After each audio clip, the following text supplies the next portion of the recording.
성도들아 복음을 전하라.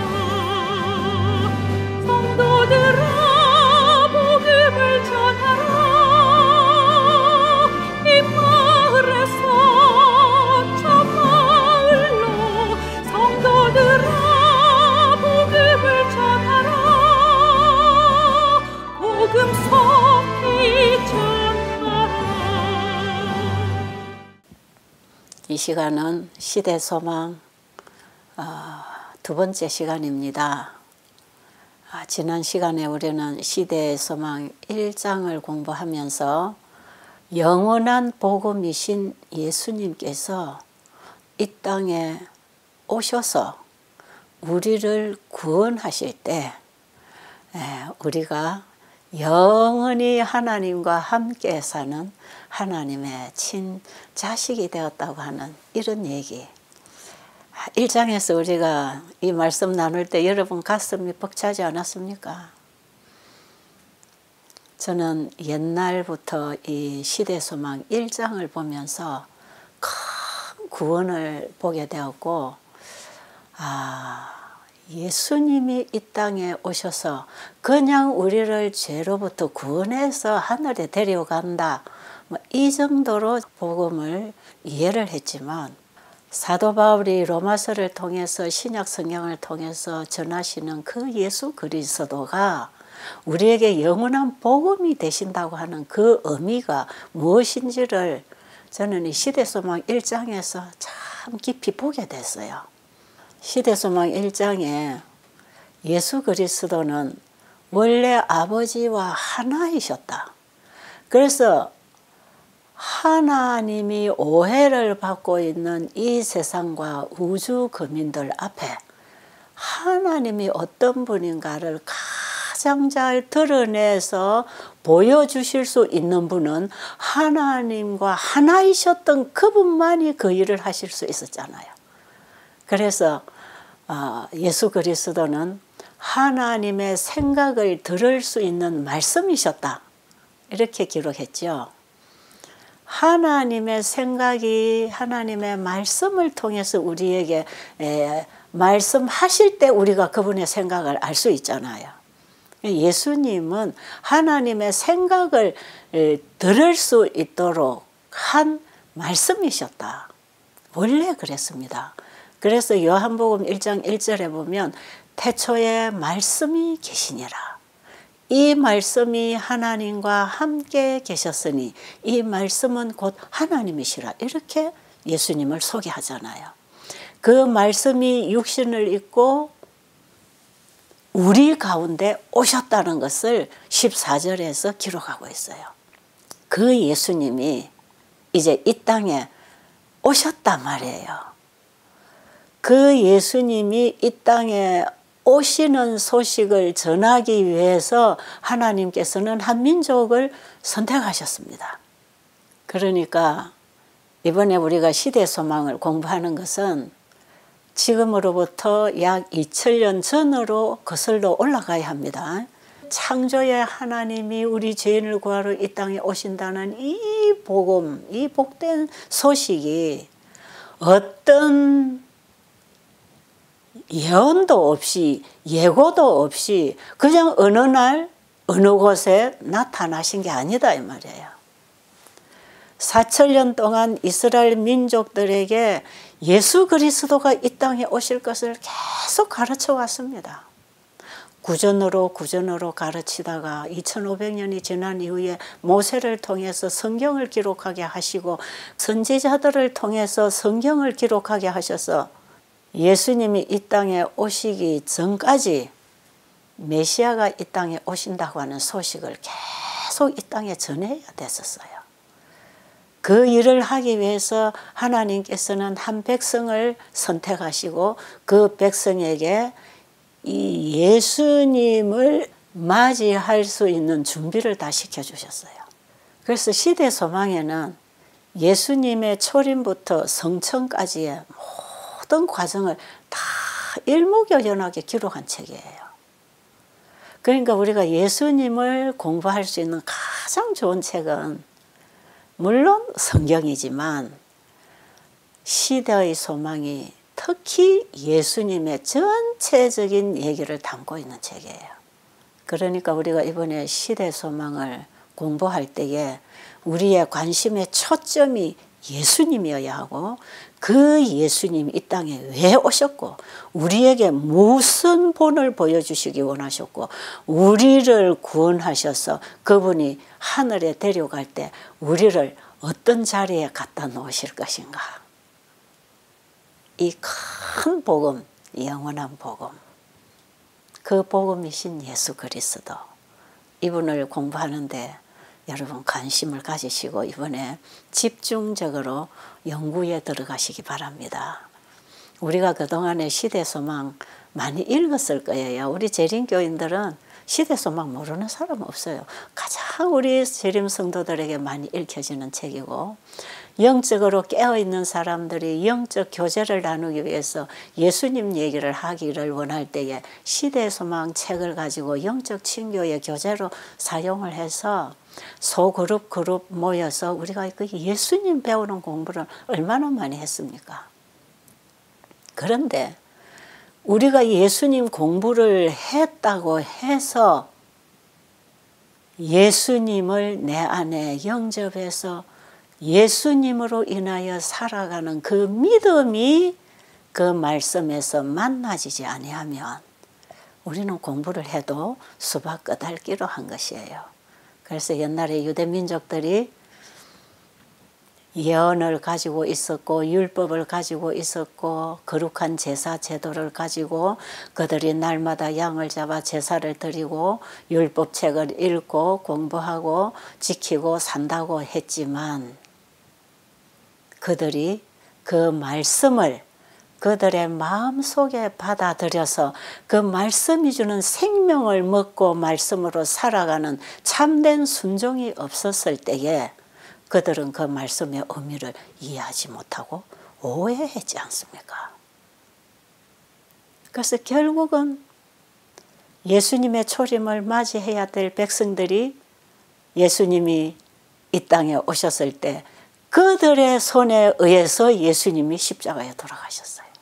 놀라운 비극이라고 우리가 생각할 수 있는 이런 상황이 유대 민족들에게서 일어났어요. 그러나 사건을 끊임없이 바꿔가면서 주관하시는 하나님께서는 그들이 비록 예수님을 거절하고 예수님을 없애버리려고 십자가에까지 끌고 갔지만 그 일이 예수님이 이 땅에 오신 목적을 이루는 자리였다는 것을 우리는 알 수 있는 것입니다. 저희에게 당한 이런 일이 거울이 되고 또한 말세를 만난 우리의 경계로 기록하였느니라. 여기 고린도전서 10장 11절에 기록된 이 말씀은 이스라엘 민족들의 역사를 통해서 우리가 배울 교훈을 기록했다는 말씀이죠. 말세를 만난 예수님의 재림을 맞이할 백성들에게 교훈을 주기 위해서 이스라엘의 역사를 기록했다는 것이죠. 그러면 우리가 이스라엘의 역사에서 그들의 문제가 뭐였는지를 모른다면 그것을 우리가 배우지 않는다면 우리도 그 역사를 반복하는 백성이 될 수밖에 없어요. 이 부분을 여러분들이 깊이 생각하면서 이번에 이 시대소망 공부를 해야 되는데요. 왜 그러냐면 예수님이 이 땅에 오셔서 끊임없이 공격당하시고 반대당하시고 핍박당하시고 예수님이 어려움을 당하도록 괴롭힌 백성이 이스라엘 유대민족이었단 말이에요. 사탄은 예수님의 구속사업을 망가뜨리기 위해서 예수님의 사역에 가장 큰 힘이 되고 그 일에 연합해야 할 이 백성을 사단이 사로잡을 때 예수님이 이 땅에 오신 그 사역에 많은 방해를 받았잖아요. 그러나 예수님의 믿음은 하나님과 하나 되어 일하셨기 때문에 그 모든 어려움을 극복하고 이기고 벗어나서 우리의 완전한 구원을 이루셨습니다. 우리 시대에도 주님이 이 땅에 오셔서 하신 그 일을 하는 일꾼들에게 사탄은 끊임없이 방해 공작을 하고 방해물을 갖다 놓고 가장 가까운 사람을 통해서 이 사업에 방해를 하고 있다는 거 우리가 알아야 돼요. 예수님이 일하시는 곳에 사단이 떠난 적이 없어요. 항상 옆에서 같이 일했어요. 사사건건. 우리가 앞으로 공부를 해보면 사사건건 사단이 방해물을 갖다 놨는데 가장 유력하게 방해꾼이 될 수 있었던 사람들이 유대민족이었어요. 유대 지도자들이었어요. 제사장들이었어요. 바리새인들이었어요. 서기관들이었어요. 그 일할 수 있는 지도력을 가지고 가장 효과적으로 예수님의 사역을 막을 수 있었기 때문에 그렇습니다. 이 이스라엘의 역사는 마지막 영적 이스라엘의 역사를 통해서 재현될 수 있다는 것이에요. 그렇기 때문에 우리는 이번에 이 공부를 하면서 우리는 유대민족들이 간 그 길을 걷지 말아야 된단 말이에요. 그게 우리가 이번에 깨닫고 배워야 할 가장 중요한 문제고,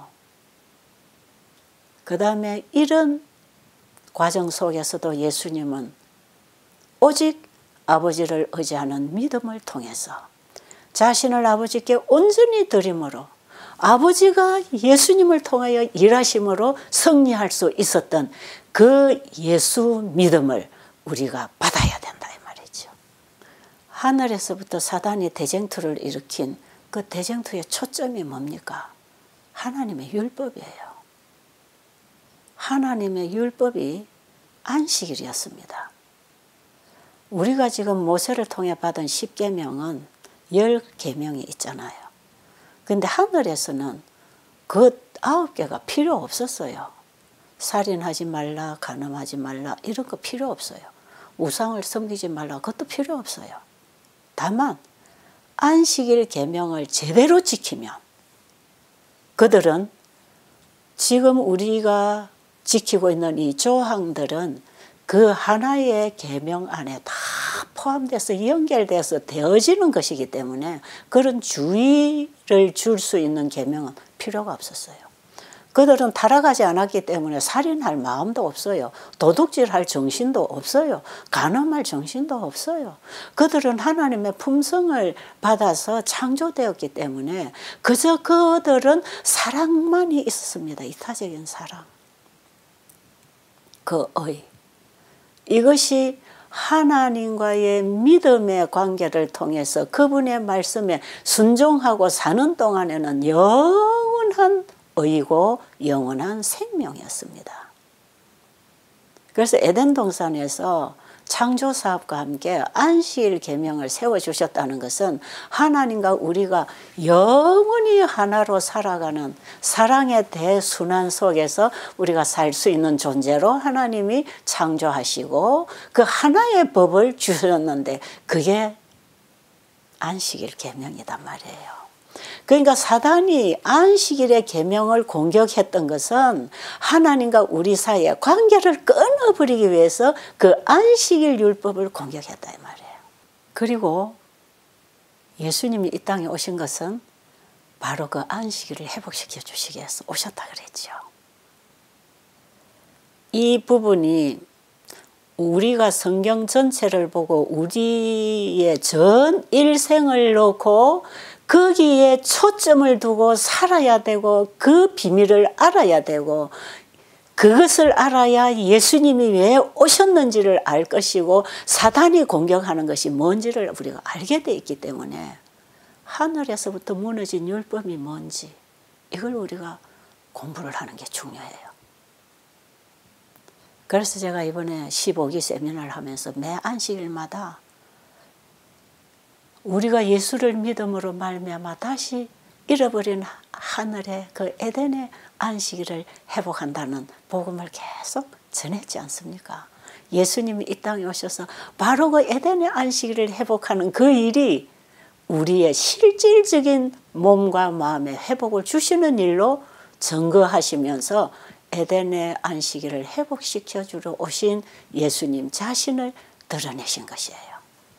이것이 시대조망 이런 내용이 시대소망 전체에 지금 기록이 되어 있는 얘기고, 이것이 예수님이 가르치시고 생애하신 그분의 삶이고 환자를 치료하는 일로 계속 가르쳐 주셨잖아요. 그래서 시대소망에 보면 대부분 예수님이 병자 고친 얘기 나오지요. 그게 안식일 회복운동에 일어나는 열매들입니다. 말씀 보겠습니다. 하나님께서는 일찍이 이스라엘을 택하셨다. 하나님께서는 당신의 율법과 또한 구주를 알려주는 표상과 예언의 지식을 인류 가운데 보존하도록 그들을 부르셨다. 그는 그들이 세상에서 구원의 셈이 되기를 원하셨다. 마치 아브라함이 머물던 땅에서, 요셉이 애굽에서, 다니엘이 바벨론의 궁전에 있었던 것처럼 히브리 백성들도 열방 가운데 있어야 할 것이었다. 여러분, 오늘 2장 제목이 뭡니까? 선택된 백성. 여기에 유대민족, 이스라엘 민족들이 하나님께로부터 선택된 백성인데 그들을 왜 선택하셨나요? 당신의 율법을 보존하기 위해서, 예수님이 이 땅에 구주로 오실 표상과 예언의 지식을 인류 가운데에서 보존하도록 하기 위해서 그들을 부르셨어요. 이 땅에 존재했던 민족 중에 가장 큰 축복을 누릴 수 있던 민족들이 유대민족들이었습니다. 왜요? 하나님이 그들을 부르시고 선택하셨고 그들에게 하나님이 하시고자 하는 그 일을 맡겨주셨기 때문에 하나님은 이 백성을 눈동자처럼 지키시고 사랑하시고 그들을 인도하셔서 그들을 통하여 하나님 모르는 이 세상에 하나님을 증거할 수 있도록 그 일을 이 민족에게 맡겨주셨다 이 말이에요. 그래서 하나님 모르는 이방 국가들이 이스라엘 민족을 통해서 그 하나님을 보도록 하나님은 그렇게 계획하셨어요. 그런데 하나님께서 그들과 함께 하실 수 있는 조건은 그들이 하나님의 말씀에 순종하고 실천하고 살아갈 때 하나님은 그 일을 하실 수 있으셨어요. 하나님께서 이스라엘 민족들을 얼마나 사랑하시고 그들에게 얼마나 큰 특권을 주셨는지 이사야 선지자를 통해서 이런 말씀을 하셨어요. 내가 나의 사랑하는 자를 위하여 노래하되 나의 사랑하는 자의 포도원을 노래하리라. 나의 사랑하는 자에게 포도원이 있으며 심히 기름진 사내로다. 땅을 파서 돌을 제하고 극상품 포도나무를 심었었도다. 그 중에 망대를 세웠고 그 안에 술틀을 팠었도다. 좋은 포도 맺기를 바랐더니 들포도를 맺혔도다. 하나님께서 이스라엘 민족을 선택하셨을 때에 하나님은 이스라엘 민족들을 끊임없이 가르치고 그들을 보호하고 지켜주실 것이었어요. 그랬는데 이들이 하나님께 배우고 하나님의 지도를 받고 그 말씀대로 순종을 했더라면 극상품 포도 열매를 맺었을 것 아니겠어요? 그런데 이방인들의 생활을 받아들이고 이방인들의 우상을 받아들이면서 들포도를 맺혔다 이 말이에요. 이방인들이 사는 것처럼 살아가고 있는 것이에요. 그렇게 될 때에 하나님은 수치를 당하시는 것입니다. 오늘 우리는 어떻습니까? 모세를 통해서 주신 말씀을 보겠습니다. 여호와의 분깃은 자기 백성이라. 야곱은 그 택하신 기업이로다. 여호와께서 그를 황무지에서 짐승의 부르짖는 광야에서 만나시고 호위하시며 보호하시며 자기 눈동자같이 지키셨도다. 마치 독수리가 그 보금자리를 어지럽게 하며 그 새끼 위에 너풀거리며 그 날개를 펴서 새끼를 받으며 그 날개 위에 그것을 엎는 것 같이 여호와께서 홀로 그들을 인도하셨고 함께한 다른 신이 없었도다. 야곱은 그 택하신 기업이로다. 그게 다 하나님 거다 이 말이에요. 그러니까 하나님께서 이들을 얼마나 아끼시겠습니까? 이스라엘 민족들을 애굽에서 불러내시고 그 황량한 광야에서 하나님께서 만나를 내려 먹이시고 돌에서 물이 나오게 해서 마시게 하시고 그 뜨거운 태양빛을 가리는 구름 기둥으로 지키시고 추운 밤에는 불 기둥으로 그들을 따뜻하게 지켜주시고 그들이 가야 할 길을 그분이 다 인도하시고 외부의 침입으로부터 다 막아주시고 눈동자처럼 그들을 지키셨어요. 참 특별한 백성이지요. 오늘날 우리가 그런 하나님의 기업이 되고 분깃이 되고 하나님의 백성이 되어서 하나님이 나를 그렇게 지키시고 자기 눈동자처럼 나를 사랑하시고 계신다는 것이에요. 이런 백성들이라 할지라도 내가 거절하고 내가 가고 싶은 대로 가면 하나님은 어쩔 수 없으시죠. 하늘에서부터 인간에게 자유의지를 주신 하나님은 강제로 못하시는 분이기 때문에 내가 싫어하면 하나님은 어쩔 수 없는 거죠.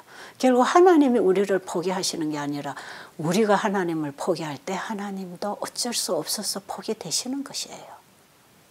그래서 그들에게 제사 제도를 통해서 오실 메시아를 알리도록 하셨고 그들에게 모세를 통해서 율법을 주셔서 그 계명을 지키고 살았더라면 온 세상 사람들에게 존경을 받고 높임을 받을 수 있는 하나의 민족으로 하나님이 그들을 키우시고 다스리시고 번성하게 하실 것이었다 이 말이에요.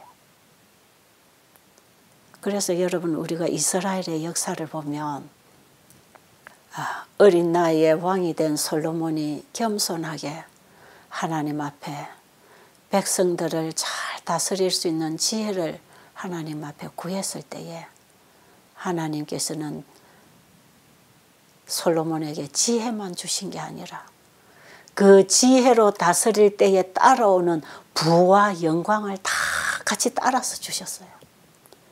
그래서 솔로몬이 겸손하게 하나님과 동력해서 백성을 다스릴 때에 솔로몬을 통해서 하나님이 하나님의 백성들에게 주시려고 하는 그 모든 걸 다 주셨어요.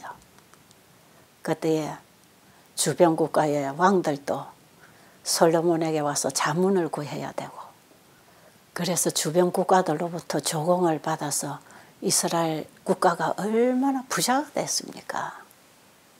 이런 하나님을 경험한 유대 민족들이 그 부를 주신 하나님을 잊어버리고 불순종의 결과로 영적 시력을 잃어버렸을 때에 그들은 하나님을 떠나게 되고 결국에 가서는 메시아를 배척하게 됐어요. 그들 속에 하나님이 계시지 않았을 때 이 땅에 나타나신 하나님을 거절해버린 것이에요. 여러분 이 이스라엘의 실수, 실패, 죄 이것이 오늘날 영적 이스라엘에게 주신 교훈입니다.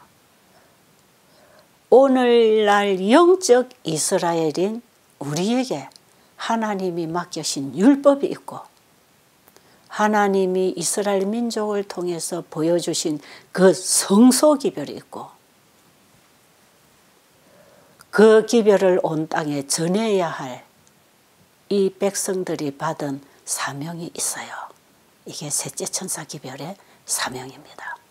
여기에는 늦은 비의 능력을 부어서 하나님의 온전한 품성을 이루고 온 세상에 하나님의 영광을 드러낼 수 있는 그 사명을 받고 그 기별을 받고 그 율법을 보관하고 있는 백성이 이 땅에 재림교회 아닙니까, 여러분?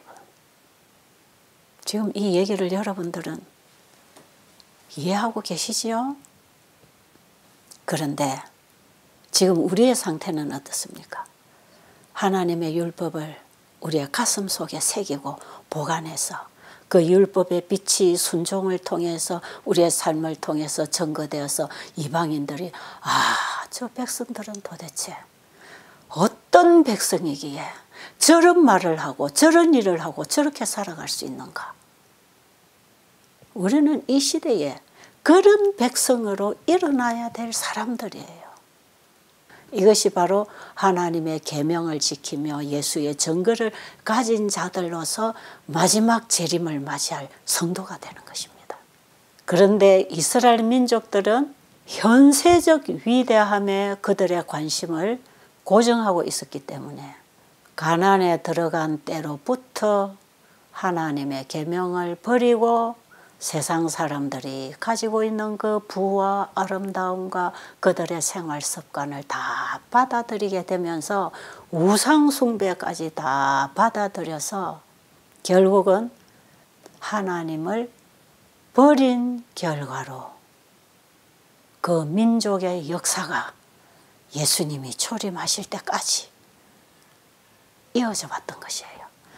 그들이 진정으로 하나님을 믿고 그 말씀에 순종했더라면, 만일 그들이 순종의 길로 행했더라면 하나님께서 그들을 칭찬과 명예와 영광으로 그 지으신 모든 민족 위에 뛰어나게 하셨을 것이다. 너를 여호와의 이름으로 일컬음을 세계 만민이 보고 너를 두려워하리라고 모세는 말하였다. 이 모든 규례를 듣고 열국은 이 큰 나라 사람은 과연 지혜와 지식이 있는 백성이로다 라고 말할 것이다. 자, 우리가 만약 순종했더라면 그겁니다. 이스라엘 민족들이 만약에 하나님의 말씀에 순종했더라면 이렇게 뛰어난 백성으로 만들어 주시겠다는 거죠. 그런데 이 이스라엘에게 주신 이러한 축복을 이스라엘은 불순종함으로 잃어버렸는데 마지막 시대의 영적 이스라엘에게 이 율법을 주셔서 이 축복을 누리게 해 주실 것이라는 거죠. 자, 그러면 이스라엘 백성들의 문제가 뭐였는가? 이 제사 제도는 그리스도께서 친히 제정하신 것이었다. 이 제도의 각 부분에 그를 가리키는 표상이 있었다. 이 제도는 생명력과 영적 미가 가득 차 있었다. 그러나 유대인들은 그들의 의식에서 영적 생명을 상실하였으며 죽은 형식에 집착하였다. 그들은 제물이 가리키는 그리스도를 의지하는 대신에 희생제물과 의문 그 자체를 신뢰했다. 유대민족들의 문제는 그들이 열심히 계명을 지킨다고 하면서 사람의 계명을 지켰고, 그들이 열심히 제사를 드리면서 양을 잡아 피 흘려 제사 예배를 드렸지만 형식적으로 했다는 거죠. 그 제사 제도가 주는 영적 의미를 잃어버렸어요. 하나님께서 이스라엘 민족에게 이 성소를 짓고 성소를 통해서 그들에게 구속의 청사진을 다 가르쳐 줬을 때 그 성소의 모든 의식은 예수 그리스도를 상징했고, 그들은 그 모든 의식을 통해서 오직 예수님 한 분을 봐야 됐어요. 그리고 그분을 믿어야 됐어요. 그분 안에 생명이 있었어요. 그런데 그 생명을 주실 예수님은 놓쳐버리고 의식에 치중해서 보이는 제사, 보이는 예배, 보이는 화려함, 이런 것들을 그들이 행하고 있었어요. 그래서 이 제사장들은 그들이 예수님을 놓쳐버린 그것을 채우기 위해서 그들이 더 많은 여러 규정들을 만들어내서 백성들에게 무거운 짐을 지워서 그걸 다 지켜야 된다고 가르쳤어요. 그래서 그들은 그 무거운 짐을 지고 지켜야 됐기 때문에 하나님의 말씀에 순종할 수 없게 된 것입니다. 사탄이 가로채어서 하나님이 주시는 걸 받지 못하도록 사람이 만든 계명을 주어서 그들이 결국에 가서는 예수님을 놓쳐버리도록 영적 시력을 막아버리게 했다 이 말이에요. 메시아의 강림을 갈망하기는 하였지만 유대인들은 메시아의 사명에 대하여 참된 개념을 전혀 갖지 못하였다. 그들은 죄로부터의 구속이 아니라 로마로부터의 해방을 얻으려고 애썼다. 그들은 압제자의 권세를 깨뜨리고 이스라엘 나라를 세상 만국을 지배하는 나라로 높이는 정복자로서 메시아가 오시기를 고대하였다. 이리하여 그들이 구주를 거절할 길이 마련되었다. 유대민족들은 죄로부터 우리를 구원하기 위하여 오실 메시아를 기다리는 게 아니고 로마의 속박으로부터 해방시켜줄 왕을 기다리고 있었어요. 왜 그랬는가? 그 당시에 유대민족들은 하나님이 세워주신 유대민족의 국가로서의 그 국가를 잃어버렸어요. 이게 이제 그들이 불순종한 결과로 인해서 결국은 바벨론에까지 사로잡혀서 갔다가 돌아오는 이런 역사를 겪으면서도 결국은 세속화되고 영적 시력이 어두워서 하나님을 잊어버리고 방황하고 살아갈 때에 하나님은 하나님의 율법을 버린 백성과 함께 하실 수가 없었기 때문에 그들은 로마의 속국이 될 수밖에 없었어요. 기원전 63년에 로마의 폼페이우스 장군에 의해서 유대나라가 점령을 당했고 그때 이후로 헤롯 일가가 분봉왕으로 유대민족을 통치하고 있었어요. 이런 상황에서 예수님이 이 땅에 오신 것이에요. 그러니까 그들은 자기 나라를 찾고 싶은 거지요. 심지어 로마가 대제사장을 선임하고 해임시킬 권리를 주장하면서 이들의 예배와 이들의 삶 속에 밀접하게 개입해 들어왔어요. 그랬기 때문에 그 당시에 대제사장의 직분이 성스러운 직분이 아니라 이 직분은 상당한 권한을 가지고 있는 직분이었기 때문에 부정과 뇌물과 살인으로 획득하게 되는 그런 일들이 일어났어요. 그래서 제사장 직분이 점점 부패해지면서 제사장들은 큰 권세를 가졌고 그것을 이기적이고 재리적인 목적을 위하여 사용되었어요. 여러분, 예수님이 이 땅에 오셨을 때에 성전을 정결하게 하시는 그 성소 정결 사업이 왜 이루어져서야 됐는지 우리가 이제 나중에 점점 흘러가면 공부를 하게 될 것이에요. 예수님 오셨을 당시에 하나님의 백성들이 이런 상태에 있었다는 것입니다. 그들은 예수님의 재림에 언급된 성경 구절들을 예수님의 초림에 적용을 시켰기 때문에 초림하신 예수님을 알아보지 못했어요. 그들이 초림하신 예수님을 믿고 죄로부터 구원을 받지 못하면 재림하시는 예수님을 맞이할 수가 없는 것이에요.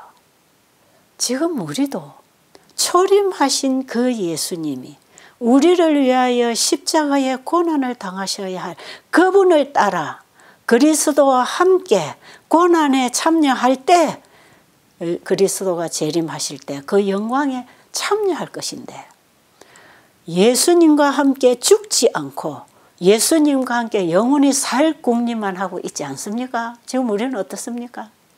예수님과 함께 영원히 살기 위하여 이 땅에 오셔서 십자가에 죽으신 그분과 함께 내가 오늘 죽기를 원하십니까? 그분과 함께 내가 죽을 때 그분이 내 안에 영접되는 것이고 내 안에 그분이 영접되어서 은혜의 왕국의 경험을 하고 살아갈 때 우리는 예수님의 재림을 맞이해서 하늘 왕국의 왕이 될 것입니다. 우리가 이 놀라운 얘기를 이번에 우리가 공부를 하게 될 때에 여러분은 그 예수님을 보게 되는 귀한 영적 눈이 열리게 되기를 간절히 바랍니다.